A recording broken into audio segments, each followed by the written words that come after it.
The handcuffs clicked shut around my wrists with a finality that echoed through the empty marina parking lot.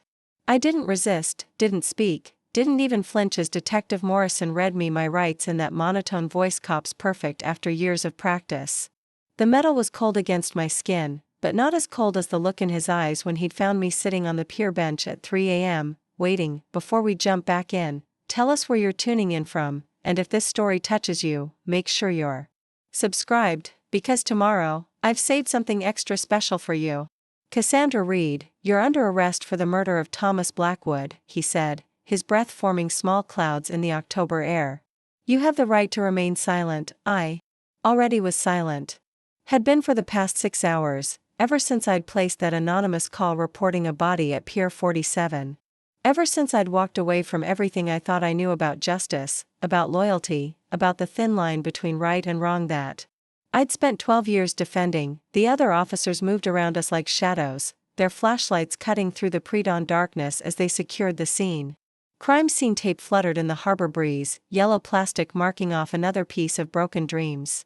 Somewhere in the distance, a foghorn moaned across the water, and I found myself thinking about my father's old fishing boat, about Sunday mornings when the world seemed simpler and the biggest decision was whether to use live bait or lures. Detective Morrison's partner, a young woman with tired eyes and coffee stains on her jacket, approached with an evidence bag. Found this in her car, she said, holding up my service weapon. Registered to her. Ballistics will tell us if it's a match. Of course it would be a match. I'd made sure of that 6 hours ago when I'd stood over Thomas Blackwood's body, my gun still warm in my hand, watching his blood seep into the weathered planks of the pier. The same pier where he'd promised my sister Emma that he'd never hurt her again. The same pier where she'd believed him, right up until the moment his fists found her face for the last time. Cass? Morrison's voice cut through my memories. He was studying my face, looking for something: remorse, fear, defiance. He wouldn't find any of those things. What he'd find was the same calm I'd cultivated during 3 tours in Afghanistan, the same steadiness that had made me one of the Navy's most decorated EOD specialists before I'd traded my uniform for a detective's badge. Got nothing to say, he pressed. This isn't like you. The Cass Reid I know doesn't go quiet when the chips are down. The Cass Reid he knew was gone. She died tonight along with Thomas Blackwood, somewhere between watching the life fade from his eyes and making the decision to walk away instead of running. The woman sitting in the back of this patrol car was someone else entirely, someone who'd finally understood that sometimes the system fails, and when it does, you have to become the justice it couldn't provide. They drove me through the empty streets of Newport, Rhode Island, past the mansions on Bellevue Avenue where the wealthy slept peacefully behind their iron gates, past the 24-hour diner where Emma and I used to eat pancakes after her late shifts at the hospital. Everything looked different in the harsh glare of the patrol car's headlights, like a movie set after the cameras stopped rolling. At the station, they processed me with professional efficiency. Fingerprints, photos, personal effects inventory. My badge and gun went into evidence bags. My watch, my father's old Timex that had survived Vietnam and 30 years of commercial fishing, went into a manila envelope along with my wallet and keys. Each item felt like another piece of my old life being filed away. The holding cell was exactly what you'd expect: concrete walls, fluorescent lighting that buzzed like dying insects, and the lingering smell of disinfectant fighting a losing battle against human desperation. I sat on the narrow bench and closed my eyes, letting my mind drift back to that moment on the pier when everything changed. Thomas had been waiting for me, just like I'd known he would be. He'd gotten my message, the one that promised information about Emma's death, about evidence the police had missed. He'd come alone, cocky and confident, probably thinking he was about to silence the only person who suspected the truth about what had really happened to my sister. Preparing and narrating this story took us a lot of time, so if you are enjoying it, like this video, it means a lot to us. Now back to the story. Detective Reid, he'd said with that smile that had charmed judges and juries for 15 years. I got your message. Though I have to say, meeting here seems a bit dramatic, even for you. I'd let him talk, let him spin his web of lies about Emma's accident, about how tragic it was that she'd fallen down those stairs in her apartment. How unfortunate that she'd been drinking, that her injuries were consistent with an accidental fall. He'd even managed to look sad when he talked about losing such a dear friend. But I'd seen the autopsy photos. I'd read the coroner's report. That listed her injuries as consistent with domestic violence, before political pressure had forced a revision. I'd found the hospital records showing 3 previous visits for accidents that followed the same pattern. And I'd found the text messages on Emma's phone that she'd never had the chance to send, messages that would have exposed Thomas Blackwood for what he really was. The cell door clanged open, interrupting my thoughts. Morrison stood there with 2 cups of coffee and the weary expression of a man who'd seen too much but still cared enough to try. "Thought you might want some caffeine," he said, offering me a cup. "Been a long night." I accepted the coffee but didn't drink it. The warmth felt good against my palms, something solid to anchor me as the reality of my situation began to sink in. In a few hours, lawyers would arrive. Arraignment would follow. The machinery of justice would begin grinding through my case with the same methodical precision I'd once admired. "You know I have to ask," Morrison said, settling onto the bench across from me. "Did you kill him?" The question hung in the air, between us like smoke. I looked at this man who'd been my partner for 3 years, who'd stood beside me at Emma's funeral, who'd pretended not to notice when I'd started showing up to crime scenes with bourbon on my breath. "Yes," I said quietly. It was the first word I'd spoken since they'd found me. Morrison's shoulders sagged slightly, as if my confession had physically wounded him. "Why, Cass? Why didn't you come to me? We could have built a case, found another way, the same way we built a case against him for Emma's murder?" I asked. "The same way the DA decided there wasn't enough evidence? The same way his defense attorney got every piece of domestic violence evidence thrown out on technicalities? That's not how the system works, and you know it. You can't. What? Can't seek justice when the system fails? Can't protect the innocent when the law protects the guilty?" I set down my coffee and met his eyes. "My sister called me the night she died, Mike. Did I ever tell you that? She was scared, said Thomas had threatened her, said she was going to the police in the morning. She asked me to come over, but I was working a case. Told her I'd see her tomorrow." The words tasted like ash in my mouth. Tomorrow had never come for Emma. Instead, there had been a phone call at 2 a.m., a race to the hospital, and the devastating realization that all my training, all my experience, all my dedication to justice meant nothing when it mattered most. Morrison was quiet for a long moment, staring at his hands. When he finally spoke, his voice was barely above a whisper. "What happens now?" "Now I pay the price," I said. "And Thomas Blackwood's reign of terror ends with him." The sound of footsteps in the corridor interrupted our conversation. Morrison looked up, frowning. Wasn't expecting anyone this early. Maybe the lawyer's here already. But it wasn't a lawyer who appeared at the cell door. It was Captain Stevens, looking grim and official in his dress uniform. Behind him stood 2 men I didn't recognize, federal agents, judging by their dark suits and the way they carried themselves. "Detective Reid," Stevens said formally. "These gentlemen need to speak with you." The taller agent stepped forward, his credentials already in his hand. "Agent Harrison, FBI. This is Agent Foster. We need to discuss Thomas Blackwood and his connection to Operation Tidal Wave." I felt the blood drain from my face. Operation Tidal Wave. A classified mission from my Navy days that had officially never happened. A mission that should have been buried so deep that even I sometimes wondered if I'd imagined it. "I don't know what you're talking about," I said automatically, the words coming from muscle memory and 12 years of keeping secrets. Agent Harrison smiled, but there was no warmth in it. "Detective Reid, 24 hours ago, we lost contact with a Navy SEAL team conducting a classified operation off the coast of Yemen. The last intelligence they transmitted indicated that their mission had been compromised. Someone with access to highly classified information had betrayed their position to hostile forces." He paused, letting the words sink in. "Thomas Blackwood had that access. And now he's dead, along with any chance we had of finding out how he obtained classified Navy intelligence or who else might be involved in this breach." My world tilted on its axis. Thomas Blackwood, the defense attorney who'd beaten my sister to death, had also been selling military secrets? The same secrets that might have gotten Navy SEALs killed? "The team that's missing," I managed to ask, "do you have names?" Agent Foster consulted his tablet. "Chief Petty Officer Marcus Chen, Petty Officer James Rodriguez, Petty Officer David Kim, and Lieutenant Commander Jake Sullivan. Jake Sullivan. My hands started shaking. Morrison noticed immediately. Cass? You know these men? I couldn't speak. Couldn't breathe. Jake Sullivan had been more than just another SEAL I'd served with. He'd been my partner in ways that went far beyond professional. The man I'd planned to marry before duty and distance had torn us apart. The man whose letters I still kept in a box under my bed, whose photograph still sat on my nightstand even though we hadn't spoken in 5 years. Agent Harrison was studying my reaction carefully. I take it you're familiar with Lieutenant Commander Sullivan? We served together, I said, fighting to keep my voice steady. In Afghanistan. But that was years ago. According to our records, you served together on Operation Tidal Wave. A highly classified mission that officially never took place. A mission that Thomas Blackwood somehow knew about in detail. The pieces were falling into place now, creating a picture so devastating I almost couldn't comprehend it. Thomas hadn't just been a wife-beater who'd escaped justice. He'd been something far worse, a traitor who'd put American lives at risk.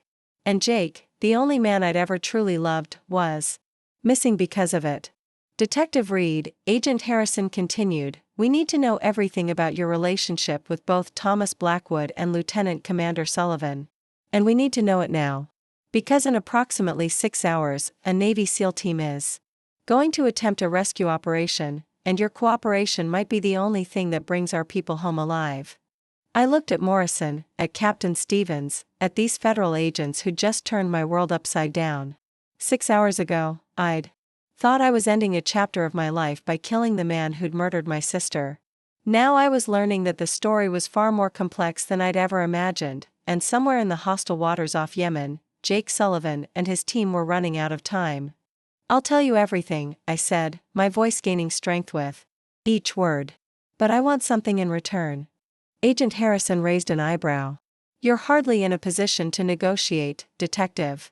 When that rescue team deploys, I said, meeting his gaze without flinching, I want to be on it. The silence that followed was broken only by the fluorescent light buzzing overhead and the distant sound of waves against the harbor. These men were about to learn what Thomas Blackwood had discovered too late, that you don't threaten the people I care about and expect to walk away unscathed. The game had just changed completely. And despite everything that had happened, I found myself smiling for the first time in months. Jake Sullivan was about to learn that his backup had finally arrived. Agent Harrison's laugh was sharp and humorless. You think we're going to let a murder suspect join a classified military operation? Detective Reid, you're facing life in prison.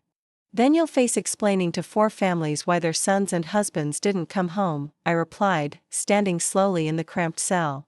Because without me, you're flying blind into hostile territory with incomplete intelligence. The federal agents exchanged glances. Agent Foster stepped forward, his voice measured. What exactly do you know about Blackwood's intelligence network? I'd been thinking about this since they'd mentioned Operation Tidal Wave. Thomas Blackwood hadn't just been a defense attorney, he'd been Emma's attorney too, back when she'd first tried to press charges against him for domestic violence. She'd trusted him with details about my military service, including things she shouldn't have known. Emma had access to my personal files, I said quietly. Photos, letters, military records I'd stored at her apartment when I was deployed. She was proud of my service, showed them to people. Including Thomas. Morrison was putting the pieces together. So Blackwood knew about your classified missions through your sister? More than that, I continued. Emma worked at Newport Naval Hospital. She had access to medical records, personnel files, mission debriefings for wounded servicemen. Thomas was sleeping with her for months before he started beating her. He had plenty of time to gather intelligence. Agent Harrison's expression darkened. How much could he have learned? Enough to get Jake's team killed, I said bluntly. Operation Tidal Wave wasn't just another mission. We were extracting a high-value asset, someone with detailed knowledge of terror networks throughout the Middle East. If Thomas sold that information, the asset's location would have been compromised, Agent Foster finished. Along with any rescue teams sent to retrieve him. Captain Stevens had been quiet during this exchange, but now he spoke up. Detective Reid, even if what you're suggesting is true, you're still a murder suspect. I can't authorize. Actually, you can't, Agent Harrison interrupted. This is now a federal matter involving national security. Detective Reid's civilian charges are suspended pending the resolution of this case. The words hit me like a physical blow. Suspended? Thomas Blackwood was under federal investigation for espionage. His death has severely compromised our ability to uncover his full network. Until we determine whether you acted as a vigilante or as part of a larger conspiracy, you're in federal custody. I sat back down hard on the bench. They thought I might be a traitor too. The irony was almost overwhelming. I'd killed Thomas to avenge my sister, only to discover that he was a far greater monster than I'd ever imagined. Morrison stood up abruptly. This is bullshit. Cass isn't a traitor. She's one of the most decorated veterans I know. Decorated veterans have turned before, Agent Foster said coldly.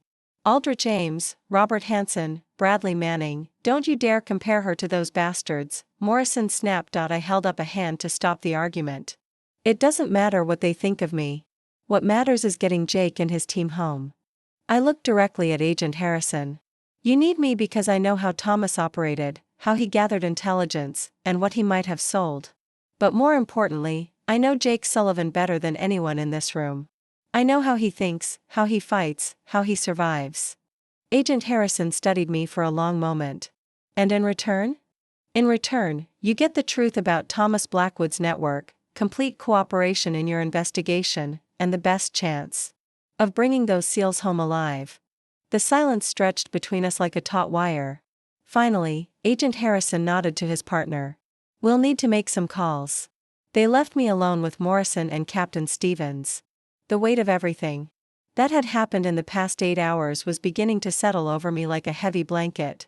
I'd killed a man, discovered he was a traitor, and learned that the love of my life was missing in hostile territory because of information that had passed through my sister's hands. Cass, Morrison said gently. Are you sure about this? Getting involved in a military operation when you're facing federal charges? I thought about Jake's last letter, written 3 years ago after our final, devastating argument about whether he would leave the teams to be with me. He'd chosen duty over love, and I'd chosen resentment over understanding. We'd both been too proud to bridge that gap.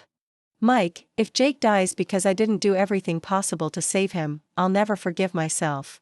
Emma's already gone because I failed to protect her. I won't make that mistake again. Captain Stevens cleared his throat. For what it's worth, Detective, I think you're making the right choice. But you should know, if this goes sideways, the department can't protect you. I understand, Captain. Agent Harrison returned 30 minutes later with news that changed everything. We've been authorized to include you in the operation as a civilian consultant. You'll be embedded with the rescue team as an intelligence advisor. I felt my heart rate spike. When do we leave? The transport leaves Naval Station Norfolk in 2 hours. But there are conditions.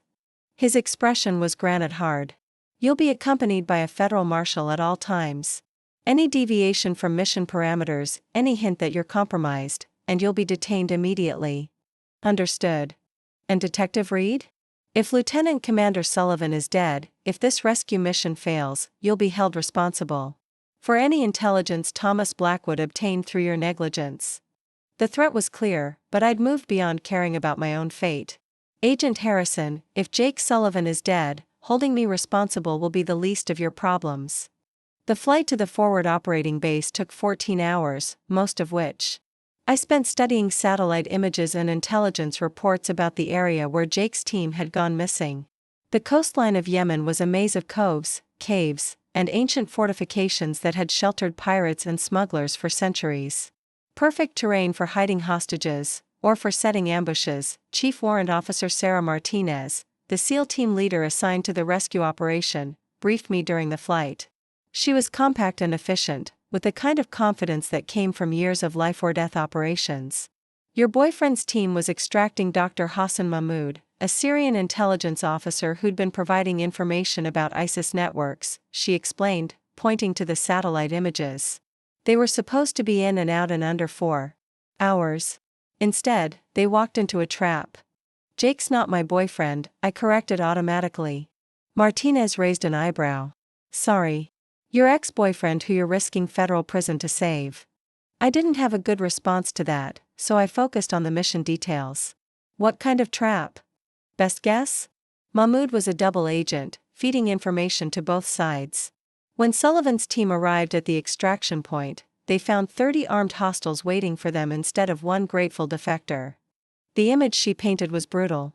Jake and 3 other highly trained SEALs, surrounded and outgunned in unfamiliar territory. They'd survived this long because they were among the best soldiers in the world, but even SEALs had limits. What's our approach? I asked. Fast and surgical. We hit the compound at dawn, extract our people and neutralize any threats. You'll be monitoring communications and providing intelligence about Sullivan's likely behavior patterns. It sounded straightforward, but I'd learned during my EOD deployments that no plan survived contact with the enemy intact. There would be complications, unexpected variables, moments when split-second decisions determined who lived and who died. The forward operating base was exactly what I'd expected, a collection of prefabricated buildings and equipment surrounded by razor wire and guard towers. The kind of place that existed on no official maps but played crucial roles in America's global military operations. Martinez introduced me to her team, 4 SEALs who looked like they'd stepped out of a recruitment poster. Each one had the lean, dangerous competence of men who'd spent years perfecting the art of controlled violence. Listen up, Martinez told them. Our civilian consultant has personal knowledge of Lieutenant Commander Sullivan's operational patterns. She'll be monitoring comms during the operation. I could see the skepticism in their eyes. To them, I was just another civilian getting in the way of a military operation. They didn't know about my EOD background, my 3 combat tours, or the fact that I'd once defused a bomb while under direct enemy fire.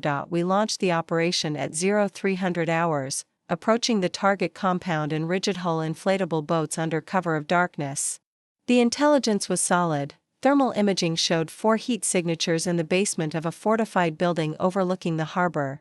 Jake and his team, still alive after 36 hours of captivity, the assault went perfectly for exactly 7 minutes. Martinez's team breached the compound walls, neutralized the exterior guards, and reached the main building without raising an alarm. I monitored their progress from the command boat, watching helmet camera feeds and tracking their movement through the structure. That's when everything went wrong. Contact front. Martinez's voice crackled through the radio as automatic weapons fire erupted from hidden positions. We've got hostiles in the building, multiple floors. The helmet cameras showed chaos, muzzle flashes, smoke, SEALs moving with deadly precision through narrow corridors while bullets sparked off concrete walls. I watched Martinez's team fight their way toward the basement, taking casualties but pressing forward with the relentless determination that defined Special Operations Forces. Overwatch, this is Martinez. We've reached the detention area, but it's empty. Repeat, no hostages at this location. My blood ran cold. Jake and his team weren't here. We'd been led into another trap, just like the one that had captured them in the first place.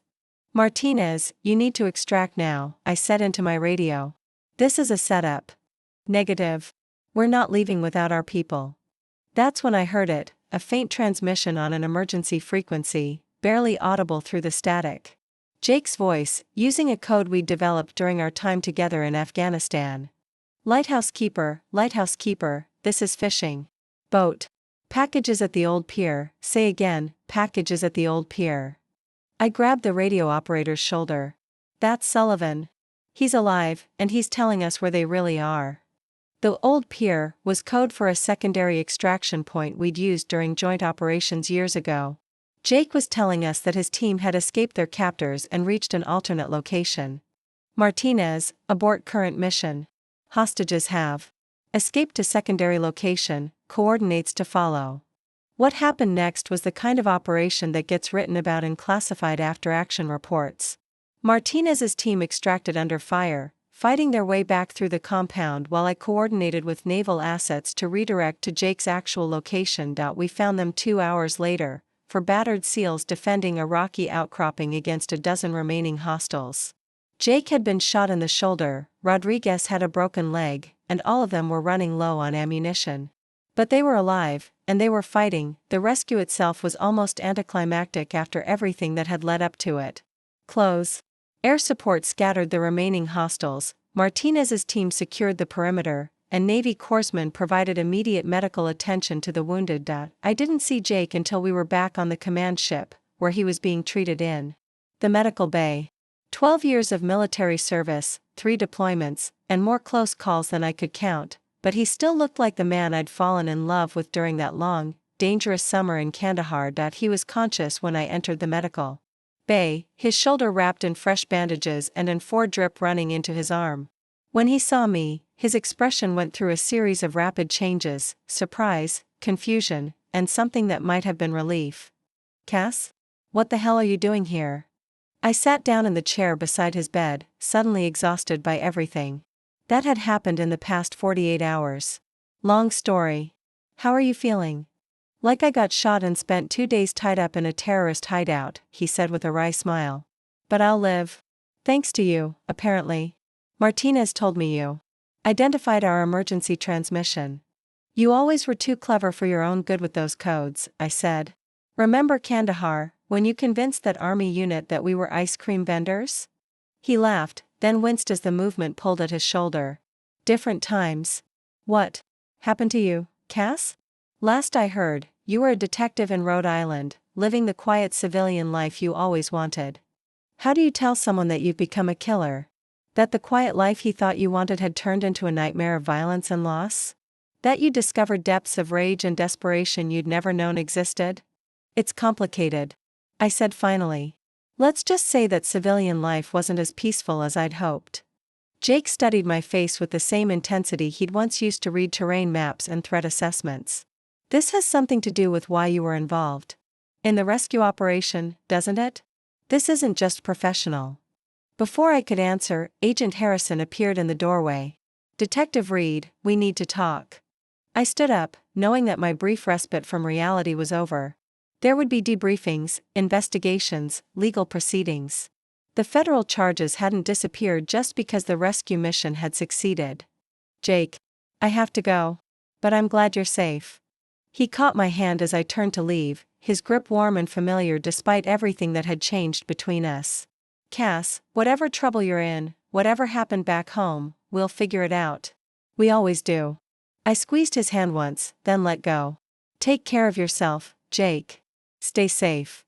The debrief took 6 hours and covered every detail of Thomas Blackwood's intelligence network, my sister's unwitting role in compromising classified information, and the chain of events that had led to Jake's team being captured.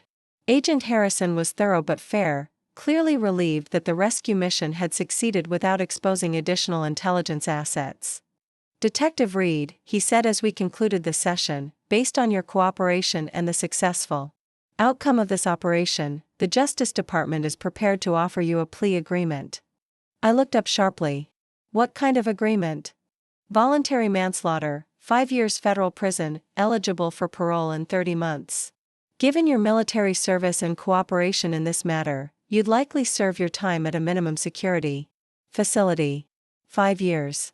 It was more merciful than I'd expected, but still meant losing half a decade of my life. I thought about Emma, about the justice she'd never received through legal channels. About Thomas Blackwood, whose death had prevented him from selling more secrets that could have gotten other Americans killed. "I need time to think about it," I said. "You have 24 hours. After that, the offer expires and you'll face trial for first-degree murder." That night, I stood on the deck of the command ship and watched the sun set over the Arabian Sea. The water was the color of molten copper, and the air smelled of salt and possibility. Somewhere behind us, Yemen's coastline faded into purple shadows. Somewhere ahead lay a future I couldn't quite envision. Jake found me there an hour later, his arm in a sling but looking stronger than he had in the medical bay. "Martinez told me about the plea offer," he said, joining me at the rail. 5 years isn't forever, Cass." "It feels like forever," I replied. "And it won't bring Emma back." We stood in comfortable silence for a while, watching dolphins play in the ship's wake. Finally, Jake spoke again. "Do you regret it? Killing him?" I considered the question carefully. "No. I regret that it came to that, regret that the system failed Emma so completely that murder became the only option for justice. But I don't regret that Thomas Blackwood is dead. And if you had to do it again?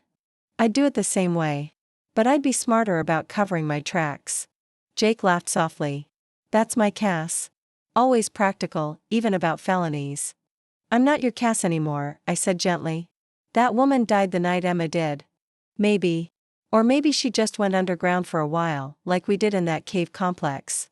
Near Jalalabad. Remember? We thought we were trapped, that there was no way out. But you found that tunnel, that impossible route that led us back to friendly territory. I did remember. 3 days in those caves, surrounded by hostiles, surviving on rainwater and military rations while we waited for extraction. Jake had kept morale up with bad jokes and worse impressions of our commanding officers. I'd found the route out through careful observation and methodical exploration. This is different, I said. There's no tunnel out of federal prison. There's always a tunnel, Cass. You just have to be patient enough to find it. The next morning, I gave Agent Harrison my answer. I would accept the plea agreement, serve my time, and start over when I was released. It wasn't the ending I'd imagined for my story, but it was an ending I could live with. Jake and I said goodbye at the helicopter landing pad, where he was being transported to a military hospital for additional treatment. He was going back to his world of classified missions and calculated risks. I was going back to face the consequences of my choices. When you get out, he said, look me up. I'll probably be retired by then, maybe running a fishing charter in the Keys or something equally ridiculous for a Navy SEAL. I'll think about it, I said, though we both knew I wouldn't. Some chapters of your life close permanently, no matter how much you might want to rewrite them. Cass? He called out as I started to walk away. What you did, saving Emma's honor, stopping Blackwood from betraying more secrets, it mattered. Don't let anyone tell you otherwise. I nodded once and kept walking, toward the transport that would take me back to face justice. Behind me, the helicopter's rotors began to spin, carrying Jake Sullivan back to his dangerous, necessary work. 3 months later, I was in federal prison, serving my sentence and trying to rebuild some version of myself from the pieces that remained. I received letters occasionally, updates from Morrison about cases we'd worked together, news from Captain Stevens about changes in the department, even a few carefully worded messages from Jake that never quite said what either of us really meant, but the letter that mattered most came from an unexpected source, Emma's former supervisor at the Naval Hospital. Detective Reid, it read, I thought you should know that your sister's work led to a complete review of our security protocols. The vulnerabilities that Thomas Blackwood exploited have been closed, and several other potential security breaches were discovered and sealed. Emma's death, and your actions, prevented what could have been a catastrophic intelligence failure. She would be proud of what you accomplished in her name. I read that letter a dozen times before carefully folding it and placing it in the box where I kept my most important possessions. Emma would never know that her death had served a larger purpose, that her unwitting contribution to national security had ultimately helped protect other military families from loss, but I knew. And for the first time since that night on the pier, I felt something that might have been peace. The woman who had killed Thomas Blackwood was gone, replaced by someone harder and perhaps wiser. I had 4 years left to serve, 4 years to decide who I wanted to become when I was finally free. For now, that was enough. Up next, you've got 2 more standout stories right on your screen. If this one hit the mark, you won't want to pass these up. Just click and check them out. And don't forget to like, subscribe and turn on the notification bell, so you don't miss any upload from us.